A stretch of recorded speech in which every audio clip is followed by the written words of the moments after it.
Pulmonary রিসার্সিয়েশন, এটা মানে হচ্ছে যদি ধরো রাস্তা দিয়ে আমরা হেঁটে হেঁটে যাচ্ছি, যেতে যেতে দেখছেন হঠাৎ করে একটা পেশেন্ট বা একটা বয়স্ক লোক বা কম বয়সী আমার মতো বয়সের হতে পারে, হঠাৎ করে কোলাপস করে গেল, রাস্তায় পড়ে গেল। ভিডিও অনেক দেখেছেন, জিম করতে করতে সঙ্গে পড়ে যাচ্ছে। এটা কেন হচ্ছে? তার কারণ হচ্ছে যে আমাদের হৃদযন্ত্র যেটা আছে বা হার্ট যেটা আছে হঠাৎ করে বন্ধ হয়ে গেছে। হঠাৎ করে বিভিন্ন কারণ হতে পারে, কারণ অনেক কিছু হতে পারে, হার্ট অ্যাটাকও হতে পারে, নর্মাল যেটা অ্যাকিউট এএমআই বলে মায়োকার্ডিয়াল ইনফ্রাকশন হতে পারে, বা হার্ট ফেলিয়ারও হতে পারে। কারণ যে কিছু হতে পারে সেটা খুঁজতে কিন্তু আমাদের সময় লাগবে, কিন্তু আমাদের প্রাথমিক সঙ্গে সঙ্গে কী করতে হবে, সঙ্গে সঙ্গে আমাদেরকে সিপিআর শুরু করতে হবে। তাহলে সিপিআর দেওয়ার নিয়ম এবং পদ্ধতিগুলো আমি একটু দেখাই দিচ্ছি, চোখে চোখে দেখে নেবেন, ইউটিউবে সবাই আছে, ঘরে একবার নিজেরা ভিডিওগুলোও দেখে নেবেন। এটা জানিয়ে রাখার উদ্দেশ্য হচ্ছে বাড়িতে সবাই তার বয়স্ক লোক যে কোনো বয়সে হতে পারে, যেহেতু বললাম, যদি হয় ইন কেস, তখন সঙ্গে সঙ্গে বাড়িতে যে একটু শক্ত সামর্থ্য আছে, শক্ত সামর্থ্য দরকার নেই, আমি যেহেতু দিতে পারছি আমরা সবাই পারবে, তো সঙ্গে সঙ্গে শুরু করে দিতে হবে। ঠিক আছে, দেরি করা চলবে না, দেরি করলে কিন্তু পেশেন্টকে রিকভারি করা যাবে না। এটা করার উদ্দেশ্য হচ্ছে আমাদের হার্টের একটা বৈশিষ্ট্য হচ্ছে হঠাৎ করে যেহেতু বন্ধ হয়ে যায়, আবার যদি আমরা চাপ দিয়ে শুরু করি 1-2 মিনিট যদি করতে পারি, কিন্তু অটোমেটিকভাবে চালুও হয়ে যায়। চালু হলে মোটামুটি একটা 20 থেকে 30 মিনিটের গ্যাপ যে চলবে নিজের মধ্যে, তখন আমি বাঁকুড়া মেডিকেল বা সামনে যে হসপিটালগুলো আছে আমাদের, যাতে নিয়ে যেতে পারি, পেশেন্টটা কিন্তু বেঁচে যাবে। এরকম অনেক পেশেন্ট আছে যারা এমনি বেঁচে গেছে, হার্টে মানে তাদের এমনি হয়েছিল হার্ট অ্যাটাক বা সাডেন কার্ডিয়াক অ্যারেস্ট। ঠিক আছে, তো পেশেন্টকে প্রথমে যেটা পেশেন্টও শুয়ে যাবে, ঠিক আছে, তো প্রথমে কী করতে হবে, আপনাকে হেল্পের জন্য ডাকতে হবে, যে একা তো পারবেন না, ঠিক আছে, টানা এরকম সিপিআর দেওয়া অনেক এনার্জির ব্যাপার, তো কন্টিনিউ দিতে পারবে না, নিজেই হাঁপিয়ে যাবেন একদম পরে।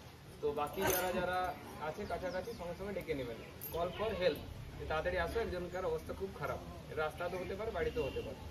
তো আমরা কী করবো, পেশেন্টকে শোয়াবো, ওইদিকে মাথা করে ফ্রি থাকবে, কারণ ওটা কলাপস করে গেছে অলরেডি।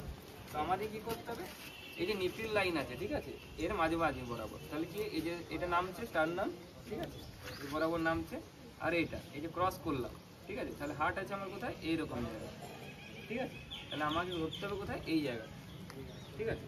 তো কী করতে হবে, যেটা আমরা নন ডমিনেন্ট হ্যান্ড, মানে যে হাতে আপনি দুর্বল, আমরা সাধারণত ডান হাতেই হয় সবাই, তো যেটা নন ডমিনেন্ট হ্যান্ড সেটা থাকবে নিচে, ঠিক আছে, এরকম অবস্থা, আর এই উপর দিয়ে হবে লকড হয়ে যাবে, হলো, দিয়ে আমাদেরকে চাপ 1 2 3 4 5 6 7 করে 30 পর্যন্ত, 30 বার হওয়ার পর মুখ খুলতে হবে, 2বার মাউথ টু মাউথ ব্রিডিং করতে হবে। যদি মাউথ টু মাউথ না পারেন, আমাদের আম্বু ব্যাগ থাকে হসপিটালগুলোতে, হসপিটাল আছে, সেক্ষেত্রে আম্বু ব্যাগ পাবেন, নাহলে ঘরে যদি হয়, যেহেতু নিজের ঘরের লোক তো এটা ভাবার কোনো দরকার নেই, মুখে নিঃশ্বাস দিতে হবে। কবার দেবো, 2বার।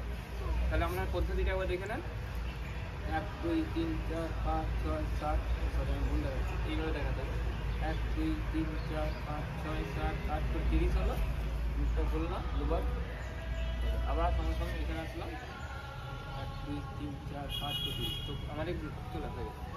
তাহলে বার প্রতি মিনিটে করতে হবে, তাহলে পার সেকেন্ডে 2বার, তাহলে প্রচণ্ড হেক্টিক কিন্তু, তাছাড়া কিন্তু হার্ট রিভাইভ করা যাবে না। তাহলে পদ্ধতিটা মোটামুটি আইডিয়া হলো।